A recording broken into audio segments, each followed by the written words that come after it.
जय बाबा स्वामी। जय आत्मेश्वर।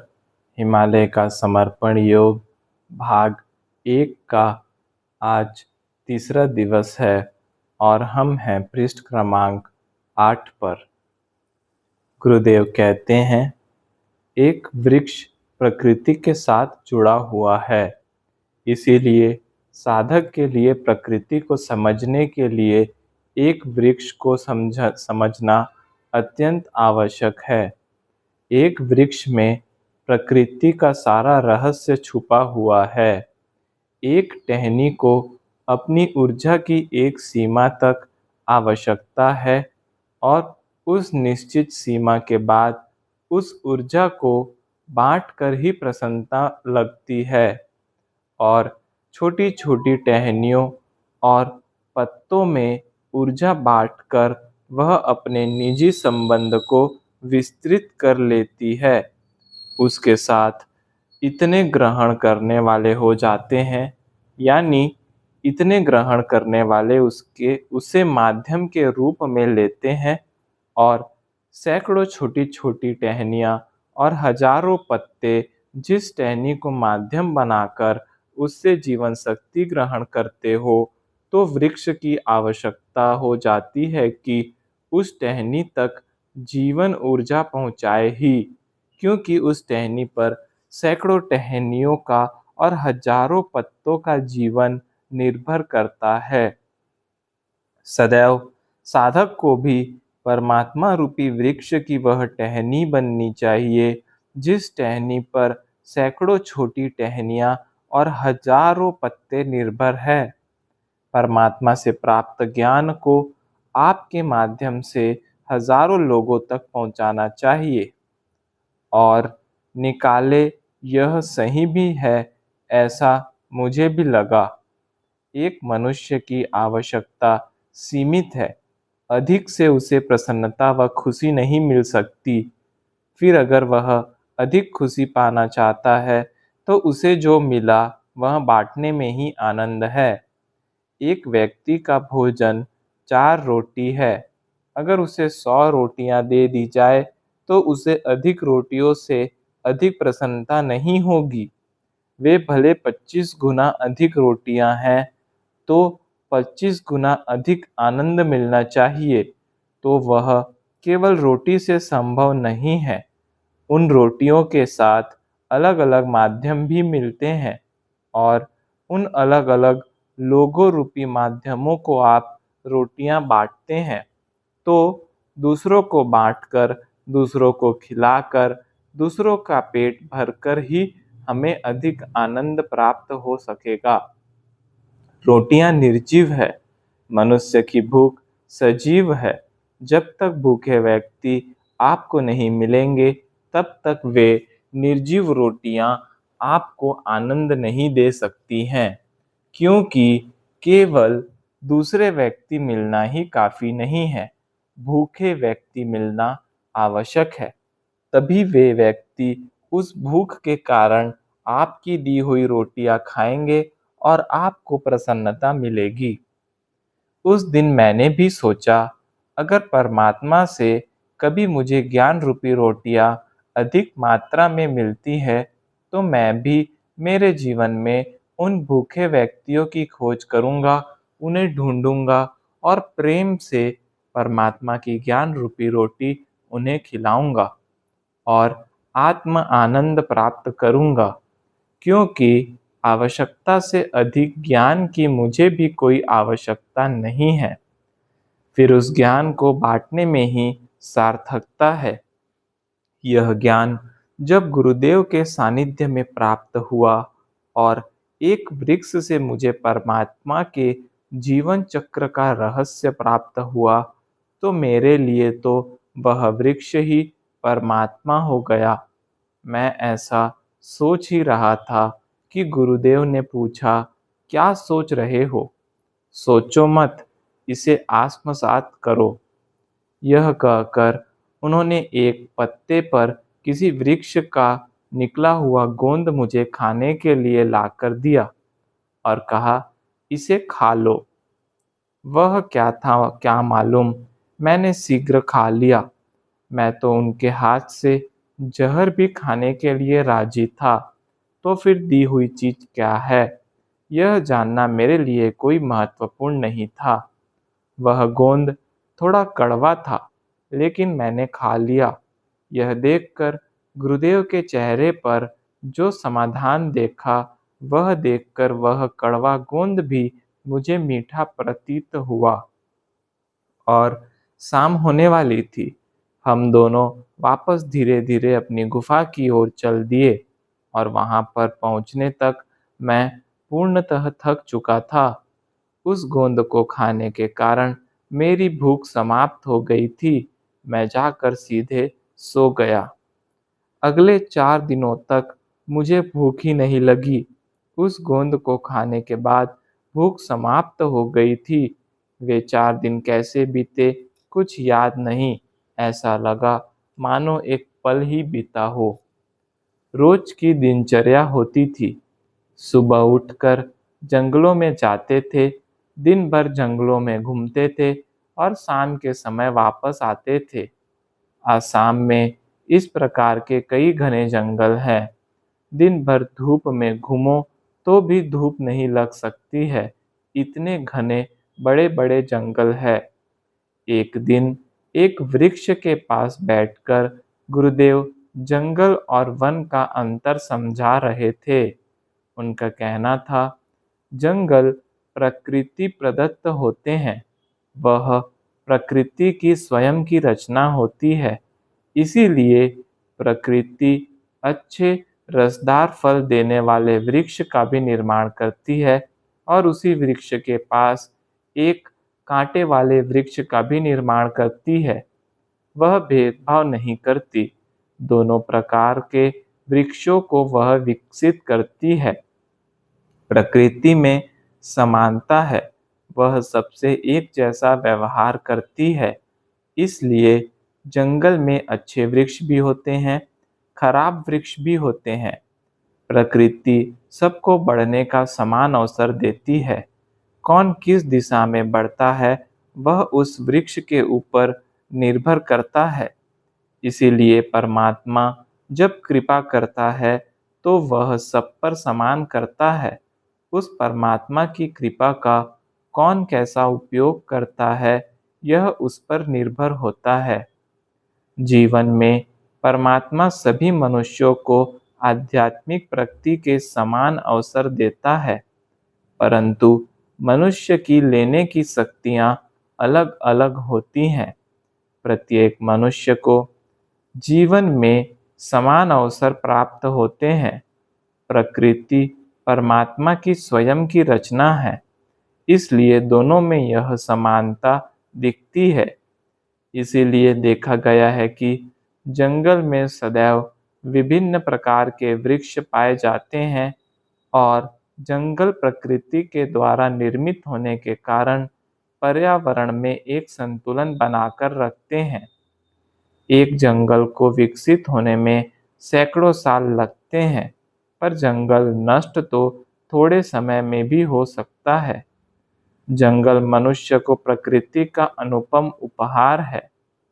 जंगल मनुष्य को पर्यावरण का एक संतुलन देते हैं।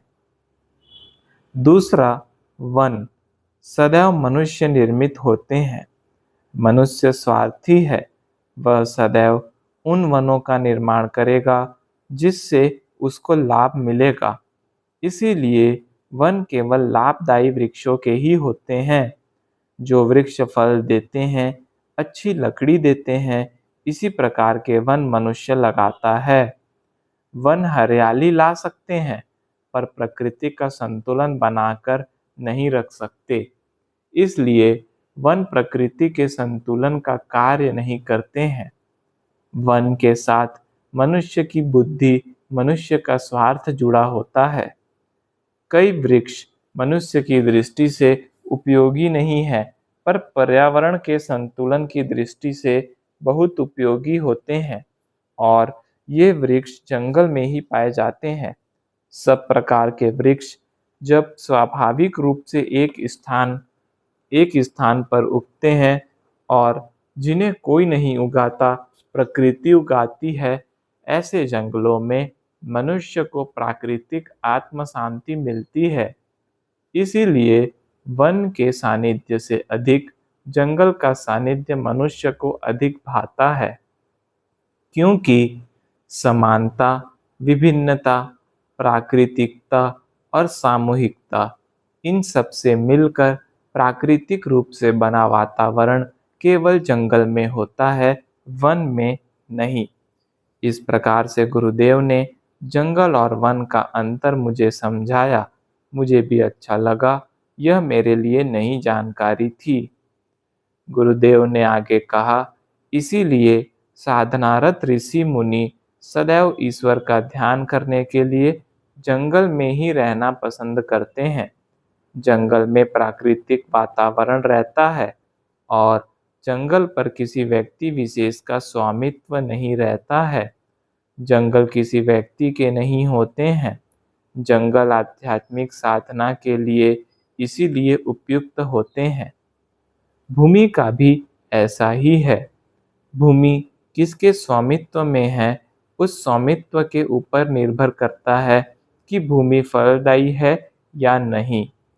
एक बंजर जमीन भी अगर किसी संत के स्वामित्व में आती है तो वही जमीन उपजाऊ बन जाएगी।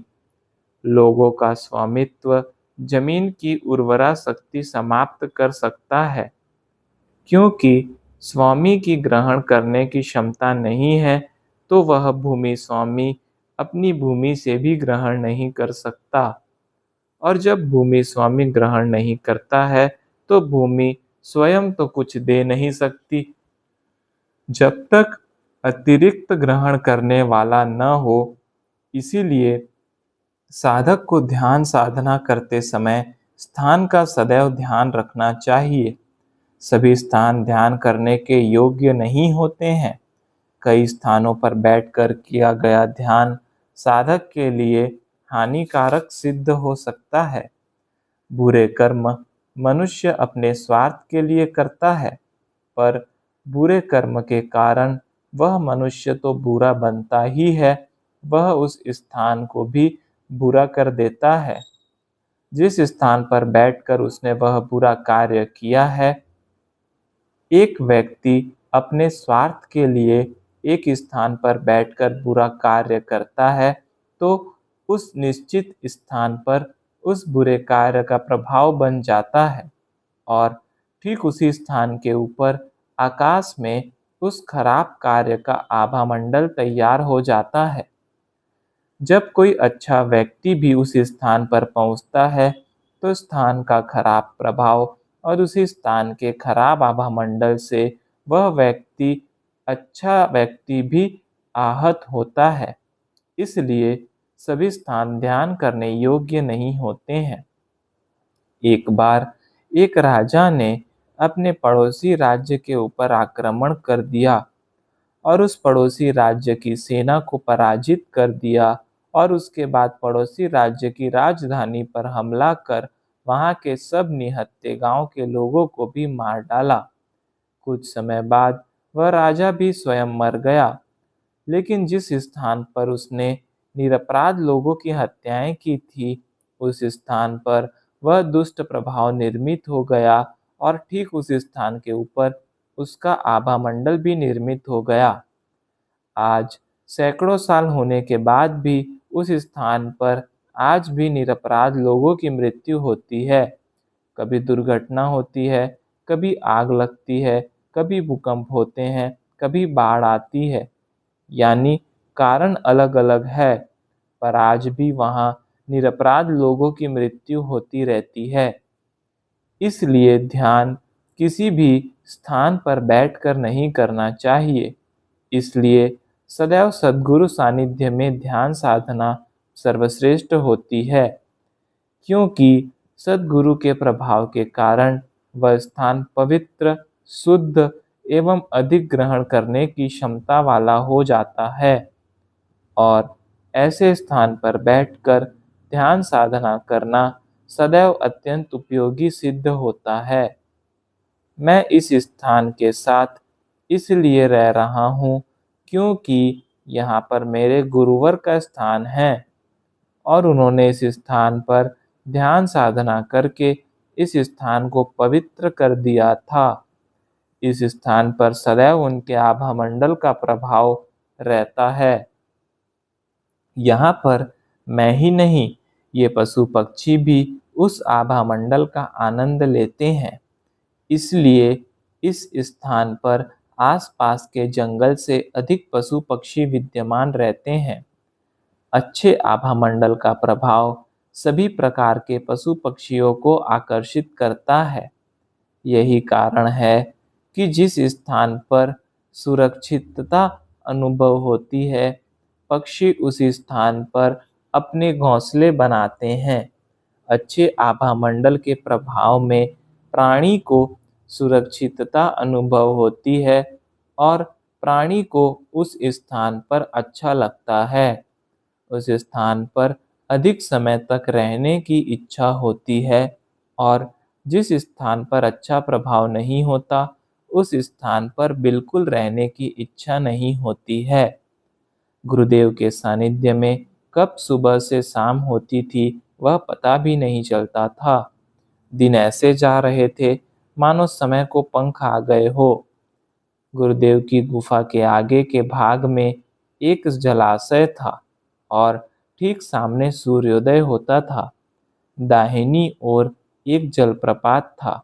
उसकी आवाज इतने जोर से होती थी कि गुफा के बाहर बातें करो तो ठीक से सुन भी नहीं सकते थे। विभिन्न प्रकार के पशु वहां पर पानी पीने के लिए आते थे। ऐसी ही एक सुबह गुरुदेव ने कहा, मैंने इसलिए तुम्हें इस जलप्रपात के पानी पर एकाग्रता करने को कहा था, क्योंकि पानी केवल शरीर को शुद्ध नहीं करता, बल्कि आत्मा को भी शुद्ध करता है, चित्त को भी शुद्ध करता है और आध्यात्मिक प्रगति के लिए चित्त शुद्धि अत्यंत आवश्यक है। चित्त शुद्धि आध्यात्मिक प्रगति रूपी भवन की आधारशिला है। बिना चित्त शुद्धि के आध्यात्मिक प्रगति संभव ही नहीं है। चित्त शुद्धि किए बिना आध्यात्मिक प्रगति की शुरुआत ही नहीं की जा सकती है। चित्त शुद्धि किए बिना हम हमारे काम के भी नहीं हैं और दूसरों के काम के भी नहीं हैं। चित्त शुद्धि कर हम अपने आप को खाली और निखालिस करते हैं। हमारा चित्त अधिकतर आसक्त होता है। मनुष्य के स्वभाव में आसक्ति होती ही है। सदैव मनुष्य अपनी आसपास की परिस्थिति से संतुष्ट नहीं होता है। यह ऐसा है, यह ऐसा नहीं होना चाहिए था, ऐसा होता तो अच्छा होता। मनुष्य सदैव जो उसके पास है उससे अधिक पाने का प्रयास करता रहता है और मनुष्य के प्रयास से अधिक गति से उसका चित्त दौड़ता है। मनुष्य के इस स्वभाव के कारण चित्त सदैव दौड़ते रहता है। सदैव दौड़ने के कारण चित्त चंचल हो जाता है और यह दौड़ने वाला चित्त जब तक स्थिर नहीं होता, तब तक आध्यात्मिक प्रगति नहीं हो सकती है। मनुष्य के चित्त की गति अत्यंत तीव्र होती है। वह एक क्षण में एक स्थान से दूसरे स्थान पर चला जाता है। सबसे अधिक शक्तिशाली होने के बावजूद चित्त सदैव अत्यंत गतिशील भी होता है। चित्त उस गतिमान घोड़े के समान है जिस पर अगर ठीक से नियंत्रण नहीं किया जाए तो वह गलत दिशा में जाकर हमें भटका सकता है। इस चंचल चित्त रूपी घोड़े पर मनुष्य का अत्यंत नियंत्रण होना चाहिए, अन्यथा मनुष्य का चित्त मनुष्य को भटका सकता है। इसलिए इस आसक्ति के कारण चित्त रूपी घोड़े को केवल संतोष रूपी लगाम ही रोक सकती है। आपके जीवन में समाधान को प्राप्त हो जाओ, फिर आप कहोगे हमें हमारे जीवन में सब कुछ मिला ही नहीं है, फिर समाधान कैसे मान ले। अरे बाबा, समाधान जीवन में किसी को कभी न मिला है, न मिलेगा। यह सदैव हमें मानकर ही संतोष करना होता है, क्योंकि समाधान तो आत्मा की शुद्ध भावना है, फिर वह बाहर कैसे मिल सकता है? और जो पाने की बात कर रहे हो, वह पाकर भी समाधान थोड़े मिलने वाला है। वह जो पाना चाहते हो, वह पाकर आसक्ति की आग और भड़केगी और पाने की इच्छा होगी। हमें आसक्ति को समाधान से ही रोकना होगा। यह चंचल चित्त यह मिलना चाहिए कहकर भविष्य में ले जाता है। यह मिलना चाहिए मतलब यह मिला नहीं है, और यह मिला नहीं है मतलब अतृप्ति, असमाधान, सब साथ में ही लगा रहता है। इसलिए जो मिला है उसके लिए ईश्वर का आभार मानना चाहिए, और पाने की आसक्ति, लालसा नहीं करनी चाहिए, क्योंकि यह मिलना चाहिए ऐसा हम जब सोचते हैं तब हम कभी वर्तमान में नहीं रहते हैं, और आध्यात्मिक प्रगति तो वर्तमान में ही हो सकती है। जिस प्रकार से चित्त असमाधान के कारण भविष्य में जाता है, वैसे ही वह भूतकाल में भी जाता है।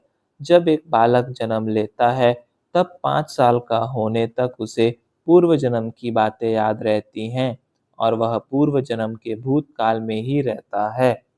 फिर धीरे धीरे उसे वह भूतकाल याद नहीं रहता है, क्योंकि इस जन्म के अनुभवों की परतें चढ़नी प्रारंभ हो जाती है।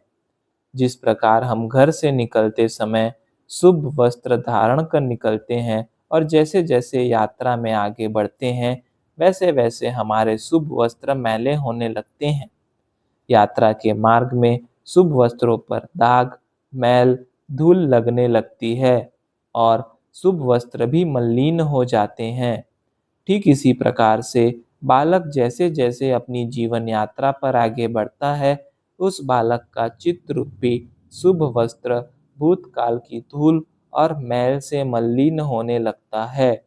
शुभ वस्त्र जितना मलिन होगा, उतना उसे स्वच्छ करना कठिन होगा। जो बालक वर्तमान में नहीं रहता, सदैव भूतकाल को ही याद करता रहता है, उस बालक का चित्त रूपी शुभ वस्त्र सदैव मलिन ही रहता है, क्योंकि वह बालक भूतकाल को याद कर उस भूतकाल के दाग पर और परत बढ़ा रहा है। इस प्रकार से मनुष्य के चित्त को भूतकाल और आसक्ति अस्थिर करते हैं, क्योंकि दोनों के साथ होने पर चित्त वर्तमान में नहीं रहता है, और जो चित्त वर्तमान में नहीं है वह अस्थिर है, और अस्थिर चित्त असक्त चित्त होता है। और एक असक्त चित्त से शक्तिशाली परमात्मा को कैसे पाया जा सकता है? असक्त चित्त से परमात्मा की प्राप्ति कभी संभव ही नहीं है। जय बाबा स्वामी, जय आत्मेश्वर।